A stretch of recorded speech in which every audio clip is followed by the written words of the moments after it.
Labour নিয়ে এসে রিক্সা driver ডাক দিছি, রিক্সা ড্রাইভার আসতে চায় না, ঠিক আছে।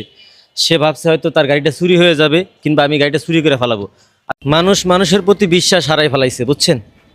তো মূল বিষয়টা হচ্ছে, এখানে একটা আমি খানাডুলি নিয়ে এসেছিলাম। এই খানাডুলিটা নিয়ে আসার পরে তো ওই বাসায় যখন মালটা ডেলিভারি দিছি আমি, ওই ডেলিভারি দেওয়ার পর একটা রিক্সা ড্রাইভারকে ডাক দিছি আমি, লেবার নিয়ে আসিনি সাথে কইরা।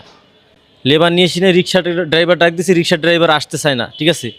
সে ভাবছে হয়তো তার গাড়িটা চুরি হয়ে যাবে, কিংবা আমি গাড়িটা চুরি করে ফেলাবো। আসলে আমি গাড়িটা চুরি করার জন্য ডাক দিইনি, আমি কিন্তু ডাক দিছি তার তাকে একটু তার সহযোগিতা নিতে, তার হেল্প নিতে। হ্যাঁ, আমি যেহেতু লেবার নিয়ে আসি না, এই জিনিসটা তো আমার উঠাইতে হবে দোতলায়, তাই না।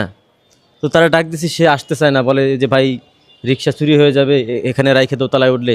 আমি বললাম যে আমার গাড়ির সাথে তালা মেরে দিই আপনার গাড়ি। এবার বিশ্বাস করেন, তাও বিশ্বাস করতে চায় না। তাহলে বোঝেন, মানুষের প্রতি মানুষের বিশ্বাস উঠে গেছে। আর উঠবই না কেন? মানুষ কোট টাই প্যান্ট পরে সে আয়া রিক্সা চুরি করে, তাহলে মানুষের প্রতি বিশ্বাস থাকবে কিভাবে?